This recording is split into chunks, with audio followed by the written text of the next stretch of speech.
Enne negativ tarafı nämeden? Ozal biz SSR'dik, onmans respublikadyk, ýaşasy var, ýamany var, geçilen tarihi durmuş ýolu var. Ine bir topar adam 30-njy ýyllarda baý diýdiler, kulak diýdiler, molla diýdiler, müftü diýdiler, bir kanun tutsak etdiler, bir kanun atylyp, öldürilip, guýulary atylan adamlaryň sany sajagy ýok, türmelerde sen baý kulak diýip tutulan adamlaryň sany sajagy ýok, repressiýa edilen adamlaryň. Menim şu repressiýa edilen maşgalanyň ogly. Şu san goýunumuz bar eken, şoň 250 sene ejem bilen dädemek edip hökümeti berýär diýär. Kalkoz atýan dine bizden size goşant bolsun. Ine günüňiz görüň diýen ýa. Mana ýalar soň ýene de bir barp şogullaýar diýär. Bulan eline ýene 250 sany goýunlaly, mana almaly diýär. Soňra gel sen näme üçin bularyň hökümeti tawsyrmansyň diýip ine tutup şotaýdy. Dädemi türme wasýarlarda baý kulak diýip. Ine men şolar ýaly maşgalady dogulun ýawulun adam. Onun için bir Sovet hökümetinin şatysyna men maşalam gerden bilen çeken. Ýöne şol her hal ýagdaýda da hemme halkyň derdi deň bolan üçin hemmemiz deň geçerek özörmiz üçin men o döwür Sovet hökümetine gaharlanmaly ýa garşy durmaly diýen men pikirim ýokdy. Ona aýtmak gerek. Ýöne beadalatlyk bardy. Olam diňe ýol başçylarda bardy. Halkda beadalatlyk ýokdy. Häzirim şuň ýaly durmuş beadalatlyk ýokardan gelýär. Halkda näme günah bar? Şu döwürem şolar ýaly. Ine şolar ýaly ýagdaýda ine Gorbaçow SSR dolandyryp ýetişip bilmedi. Ya onuň etjek bolan reformasy başa barmady. Ýogsa şol 91-nji ýylda ýanky mart aýynda referendum geçirilipdi. SSR saklap galybalmy ýa-da şondan ýüze gürmelim diýip. Şonu SSR'in ähli şol 280 million ýylatynyň 76 götörme ya 76% SSR saklap alyp galmaly diýdi. 24 götörme golaýym ýok, SSR gerek däldi. Esasan şo ýok diýerler Pribaltika döwletleri, ondan soň Ukraina, Orsiýetde, Ýemede, ýanky Belarusiýada, şolar ýaly respublikalarda, Türkmenistanyny men ýalňyşmasam 35% götörme ýok gide gerek geldi. Galan 90% ýa şondan ýok gordy. Şol referenduma gatnaşanlar SSR saklap galmaly diýdi. Ýöne tarihin çarhy pelegi başga ýana boldy. SSR dargady. Onuň dargamagynyň esas sebäpleriniň biri ol ýerdäki oturullar, ýani respublikalarda oturan barınca sekreterler var, ýani hemmesi şu sana Niyazov, olan beýleklerim duýdular, eger SSR dargasa bular öz başyna han boljak, sultan boljak. Näme gerek bize Moskwa boyun bolmak? Gelin öňkümizde ýaly halky ezip saklaýlyň, ýöne bize Moskwa gerek gel diýen niýet bilen döwleti dargatdyr. Şol syýasatdan soňra dowam etdiler, onu meni 30 ýylymyň taryhy görkezip dur watandaşlar. Enne Mikhail Gorbaçowyň şahsy dolanuşyna ýa durmuşyna gelsek, men pikir edýän ol bir ullukan betbagtçylyga uçuran adam. Sebäp onuň deňduşlary var, çağalykdan öňüne soňra ýokary wezipelerde gören adamlar. Onuň adam kärçiligini, bir adam hökmünde, şahsiýet hökmünde onu sen erbet ýa adam kärçiligi pes adamdy diýip aýdan adam ýok, onu ýa aýdýan adam ýok. Ýöne onuň garşysyna goýulýan sen döwleti yumruk bilen dolandyryp bilmediň, meselem Staliniň kıyan. Ýa-da sen şol daşary döwletlere Amerika, Ýewropa ynanynda gorulgy döwletimizi dargatdyň ýa ýykdyň diýen günä beller ýaly. Bir tarapdan bu günäle dogry. Şo Gorbaçowyň gowşaklygy sebäpli SSR dargady. Bir tarapdan biz garaşsyzlyga alykdy. Köçede ýatan garaşsyzlyk bize berilende dalyp oňarmady o adam şekli. Ýöne şol garaşsyzlykda 29 ýylda biziň halkymyzyň gören peýdasy ýok, ýa gören hödüri ýok durmuşdy. 3 nesilimiz bilimsiz galdy. SSR zamanında hiç olmagyny şo çağılar ýa 3 nesil okap bilimli orta öňkü düzgün tertip boýunça. Ýöne garaşsyzlyk diýilen zat, öz başlyklyk diýilen zat, ol bir her bir döwlete mahsus zatdan görüp oturdy Ýewropada. Şol garaşly bolan üçin Ine şu durmuşda yaşap verirdi. Birine bağlı bolsa ya birinin kolonyası bolsa iyidir devlet ya durmuş yoktu. Bir de ne olar SSR zamanını yağıp bir pökkeydik diyen yani. Abi sonra qarasızlık dövrümüzde asla yalanı sığarlığı. Halka iyi yere çörөгüm yok, gayere eşigem yok. Ondan önkü durmuş edil komünizm ýalyk bolup görünýär. Ya görünüp oturanım var häzirim. Şo durmuşumuz gelse gowy boljak diýip arzu edip oturan adamlarymyz däl. Ýöne şu durmuş özümiz, öz islegimiz boýunça täzece guraly, şunu başgaçarak alyp baraly, beýleki döwletleriň misalyna diýip pikir edýän adamlarymyz az bolansoň, ine biz şumar şu taryhyň çatyrygyna durýar watandaşlar. Ine Gorbaçowyň ine şahsy tragediýasy şu taýdan ibaret bu. Öňkü döwleti saklap bilmedi, täzesini gurup bilmedi. Şoň netijesinde yüzlerçe müň adam wepat boldy. Ähli postsovet giňişliginde. Şu mahal şol dowam edýän öňkü respublikalaryň arasynda uruş, dawa, ölüm, kesel bir respublikadan beýleki respublika 10 müňlerçe adamlaryň göçmegi, birek-birege milletleriň garşy durmagy, ine bu ähli zat buluşdy. Ine şu ýagdaýda şu hawasdan akylly başly netije çykarmak gynansagan biziň döwletimiziň, hökümetimiziň, ýolbaşçylarymyzyň emasini kellesini pikir bolmansan şu höttesinden gelip bilmedi şolar. Gaýtan tersine balar orta asyr han padşahlyk durmuşyny getirdiler halkyma. Men bilemek orta asyrda biziň hiç birimiz ýaşamdak bolýany. Şol orta asyrda da şu türkmen başyna şular ýaly kynçylygy, zinçilikli durmuşy kaýyl bolup ýaşadym. Mukadiyen pikirimen ýok diýip bilerin. Sebäp eger şo döwür şu zatlara kaýyl bolanmalsak şuň kyýal, onu biz şuňa ýetmelerlikde millet bolup türkmen bolup. Näme üçin sebäp daş töwerende dörli milletleriň olanam eline egri gylyç bar diýe bäş atar. Şeýle dälmi? Ýöne şolar ýaly şertlerde de biz öz milliligimizi, milletimizi, halkymyzy, toprağymyzy gorap bilipdir. Inne bolsa 20-nji asyrda mesaňa diýip ýatyrdy. Gaflady okusyny bütün millet. Şoň üçin şuň gün Gorbaçow, Mikhail Gorbaçow 90 ýaşady. Men hem bir tarapdan ol adama sag bolsun aýdasym gelýär, şoň alyp baran şu döwletleri azad etmek üçin, ýani garaşsylygyny bermek üçin eden hereketler üçin elbette minnetdar Türkmenistanyň sudury bar, garaşsylygy bolmasa-da. Ýani ikinji tarapdan Türkmenistanyň öz içinde de görýän beýwagt ajallan ýa iksany diktatoryň alyp baran siýasatynyň ejir çeken adamlaryň sany 100 müňlerçe bardyr. Bilimsiz galan adamlaryň sany milliýonlarça. Ene şu zatlar men oýlanýar ýa öňkü döwürde ýaşan bolsak şol adamlar hiç bolmany orta bilimli boldy ýa gidip SSR'ň haýsam barda bir kunjyny okap biler diýen pikir bar kellendi. Ýöne şonu garaşsyzlyk çykamazda biziň döwletimiziň baýlygy mümkinçilik berýärdi. Diňe SSR'ň meseleni meşwerine däli äkidip şular Londonda, Amerikada, dünýäde bir beýik emelerde ölüm merýän ojaklarda türkmen ogulgylymyzy okutma mümkinçiligimiz bardy. Ýöne şonu diktatorlar halkymyza urawa görmedi watandaşlar. Elbetde hani öz çağalaryny, aktyklaryny okudyp ber. Halkyň hasabyna ýaşap beren emellerler. Ýöne halkyň çağasyna ýol ýok. Ene Mikhail Sergeyevich Gorbaçow hakimet başyna gelsem şeýle, hakimeti dolanursam şeýle, ahirki netijede SSR'ň ýykylmagy netijesinde de biziň hem düşen günümüz şu. Elbette tarih üçin 30 ýyl hiç zatda möhletler, ýöne är ömür üçin 30 ýyl är ömrüniň deňi ýarsy. Men 30 ýylda ýitirilen mümkinçilikleri görüp, şunu biziň halkymyzyň durmuşyna bolup geçen tragediýa diýip atlanýar.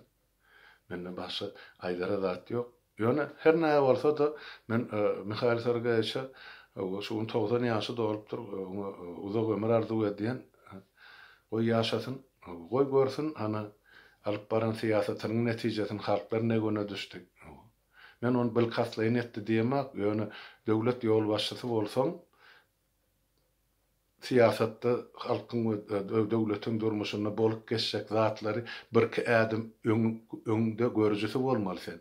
Şo zatlar başarmasaň o wezipelerde işiň ýok diýip düşünýär. Ine Gorbaçowyň esasy kemçiligi şundan boldy. Ol görübilmedi, bolajak geljek zatlary. Şo zatlardan dogry dürüst netije çykaryp bilmedi. Ine şoň üçin bizne şugullara düşdik. Ähli ol Mersi Respublika halky. Şugullukça şonaydaýyn edim watandaşlar. Onu soňra ýatdan çykarmaň erti Süleyman Neresen garkydyr. Aýdan sadakalyňyz bolsa, uraýetliňiz bolsa hökmen okan. Onu sag oturuň, saglykda görüşelim. Hemmäňiziň öýüňize saglyk arzu edýän.